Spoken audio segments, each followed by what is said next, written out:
अब मार्कंडेय ऋषि जी को केवल ब्रह्मलोक ही सबसे बड़ा लास्ट दिखा था, लेकिन गीता जी अध्याय नंबर 8 के श्लोक नंबर 16 में कहा है कि ब्रह्मलोक पर्यंत ये सभी लोक पुनरावर्ती में हैं। पुनरावर्ती माने बार बार जन्म मृत्यु होती है।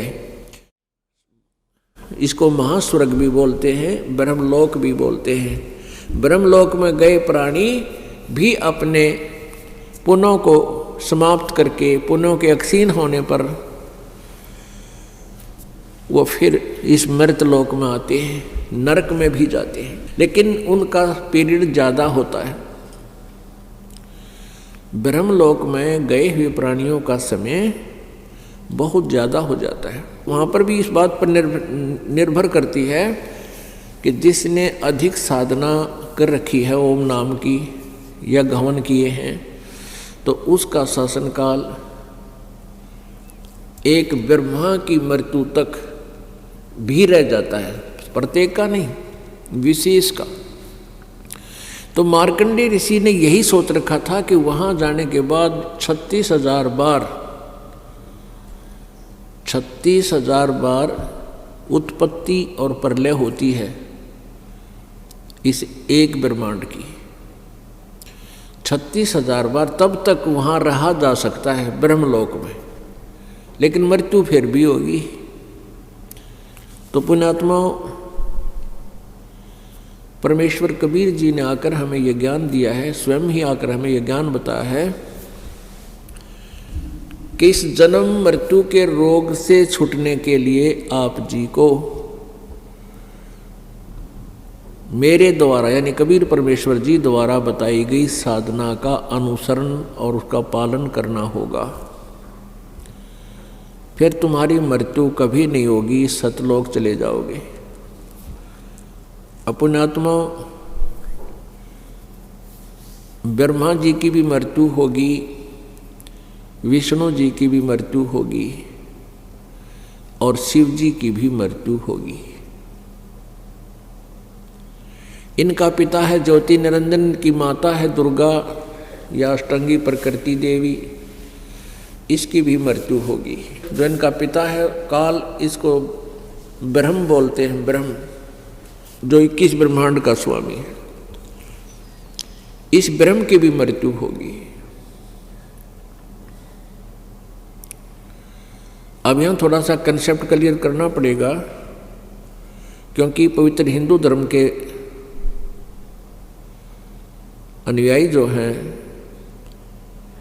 हिंदू, ये ब्रह्मा विष्णु महेश को अजरो अमर मानते हैं दंत कथा के आधार पर, लोक वेद के आधार, जबकि इनकी जीवनी में लिखा है कि इनका जन्म मृत्यु होता है। इसके इनके माता पिता हैं, ये देखिएगा श्रीमद् देवी भागवत पुराण यानी दुर्ग शक्ति पुराण, श्रीमद् देवी भागवत सचित्र मोटा टाइप केवल हिंदी, गीता प्रेस गोरखपुर।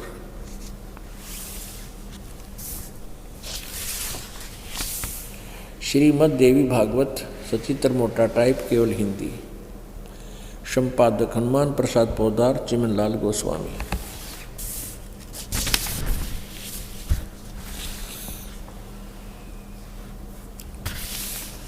प्रकाशक एवं मुद्रक गीता प्रेस गोरखपुर, गोविंद भवन कार्यालय कोलकाता का संस्थान।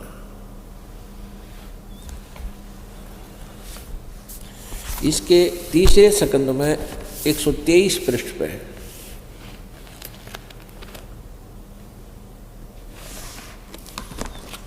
ये है संक्षिप्त देवी भागवत तीसरा स्कंद, पृष्ठ 123 पृष्ठ पे। यहाँ से शुरू करते हैं। भगवान विष्णु जी अपनी माता दुर्गा की महिमा करता है और कहता तुम शुद्ध स्वरूपा हो, यह सारा संसार तुम्ही से उद्भासित हो रहा है। मैं ब्रह्मा और शंकर हम सभी तुम्हारी कृपा से विद्यमान हैं। हमारा आविर्भाव बिन जन्म, तिरोभाव बिन मृत्यु हुआ करता है। हमारा तो जन्म और मृत्यु, आविर्भाव और तिरोभाव होता है, अर्थात हम अविनाशी नहीं हैं। केवल तुम ही नित्य हो, तुम ही अविनाशी हो, जगत जननी हो, प्रकृति और सनातनी देवी हो। ये प्रकृति भी दुर्गा को ही कहते हैं। अब यहाँ देखिएगा, भगवान शंकर बोले, देवी यदि महाभाग विष्णु तुम्ही से उत्पन्न हुए हैं, प्रकट हुए हैं, तो उनके बाद उत्पन्न होने वाले ब्रह्मा भी तुम्हारे ही बालक हुए। फिर मैं तमोगुणी लीला करने वाला शंकर क्या तुम्हारी संतान नहीं हुआ? अर्थात मुझे भी उत्पन्न करने वाली तुम ही हो। शिवे, संपूर्ण संसार की सृष्टि करने में तुम बड़ी चतुर हो। इस संसार की सृष्टि, स्थिति और संहार में तुम्हारे गुण सदा समर्थ हैं। उन्हीं तीनों गुणों से उत्पन्न हम ब्रह्मा, विष्णु एवं शंकर, यानी रजगुण ब्रह्मा, सतगुण विष्णु, तमगुण शिवजी शंकर, नियम अनुसार कार्य में तत्पर रहते हैं। अब इस पवित्र पुराण ने तीसरे स्कंद में 123 पृष्ठ पर यह स्पष्ट कर दिया कि ब्रह्मा, विष्णु, महेश ये तीनों नासवान हैं और दुर्गा इनकी जन्म देने वाली है, इनकी माता है, जननी है। और दूसरा ये कंसेप्ट क्लियर, तीसरा ये हो गया कि रजगुण ब्रह्मा है, सतगुण विष्णु, तमगुण शिव जी। और चौथा कंसेप्ट ये क्लियर हुआ कि ये केवल नियमित काम कर सकते हैं। नियमित, जैसा कर्म आपका है वैसा ही दे सकते हैं, इसमें कोई परिवर्तन नहीं कर सकते। जैसे अभी तक हम सुनते आए हैं कि जैसे कर्म करेगा वैसा फल देगा भगवान। तो ये भगवान तो ब्रह्म तक भी, पर ब्रह्म तक भी एक पूर्ण ब्रह्म न छोड़कर, पार ब्रह्म को छोड़कर जितने भी ये भगवान हैं, ये केवल वर्क डन दे सकते हैं। जैसा किया वैसा ही फल मिलेगा।